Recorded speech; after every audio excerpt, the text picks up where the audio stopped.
Students, आज हम पहला चैप्टर पढ़ेंगे ज्यामिति की मूलभूत संरचनाएं, मतलब ज्योमेट्री की बेसिक कॉन्सेप्ट्स जो ज्योमेट्री के हैं वो पढ़ेंगे।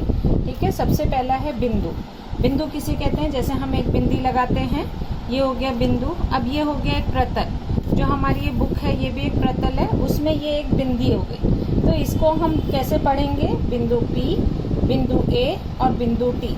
तो तुम्हें ये वाली आकृति बनाकर और लिख लेना है, इनके नाम कैसे पढ़ेंगे? बिंदु P, बिंदु A तथा बिंदु T। उसके बाद में है रेखाखंड और रेखा। रेखाखंड और रेखा में क्या अंतर है वो यहाँ देखेंगे। जब ये यहाँ और यहाँ बिंदी लगा देते हैं तो ये कहलाता है रेखाखंड।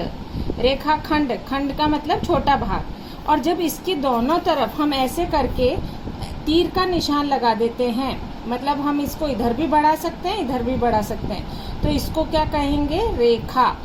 तो रेखा और रेखाखंड में क्या अंतर है? रेखाखंड होता है वो सीमित होता है, वो मतलब बस ये खत्म हो गया, इतना है, यहाँ और यहाँ खत्म हो गया, ये कहलाता है रेखाखंड।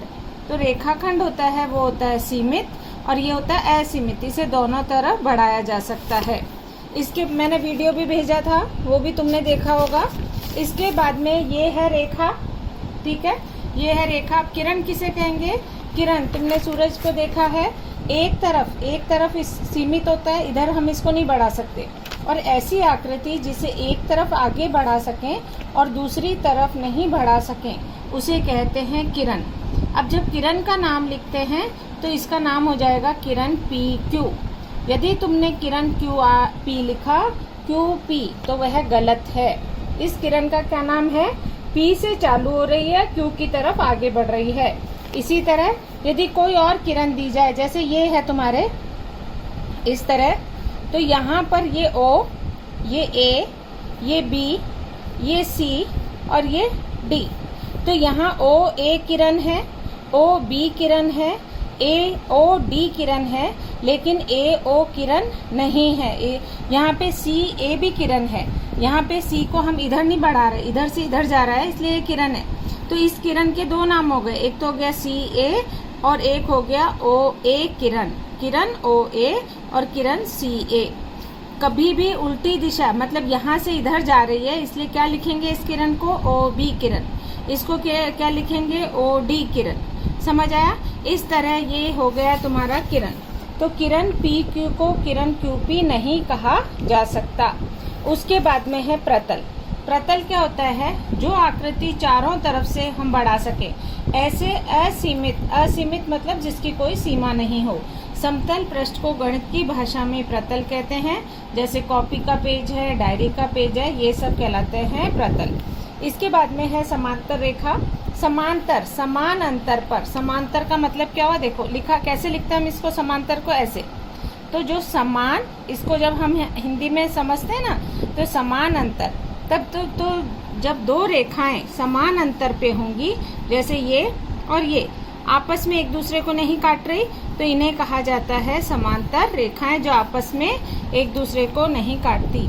एक ही ये आकृति बना लेना ऐसी वाली। ठीक है, ये आकृति बना लेना ऐसे, और फिर परिभाषा लिख लेना। एक ही प्रतल में स्थित एक दूसरे को प्रतिच्छेदित न करने वाली रेखाओं को समांतर रेखाएं कहते हैं। प्रतिच्छेदित का मतलब होता है काटना। जो रेखाएं एक दूसरे को नहीं काटती उनको क्या कहा जाता है? समांतर रेखाएं। अब यहाँ पर देखेंगे प्रतिच्छेदित करने वाली रेखाएं अथवा समांतर रेखाएं। तो ये हो गया प्रतिच्छेदित करने वाली रेखा, तो यहाँ लिखेंगे प्रतिच्छेदित करने वाली रेखा। ये आकृति बना के यहाँ लिखेंगे समांतर रेखा। अब ये देखो ये टेढ़ी है, तो अगर हम इसे आगे बढ़ाएंगे तो प्रतिच्छेदित करेगी, इसलिए यहाँ लिखेंगे प्रतिच्छेदित करने वाली रेखा। अब यहाँ पर ये जो तुम्हारा चैप्टर है ये पूरा हो गया है। यहाँ है प्रश्न संग्रह 1।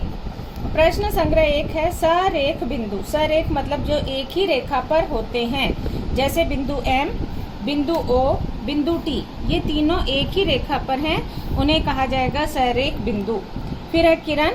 तो किरण कहाँ से चालू होगी? ON किरण है, OP किरण है, OT किरण है, OB किरण है, OR किरण है, OM किरण है, ये कहलाई किरण।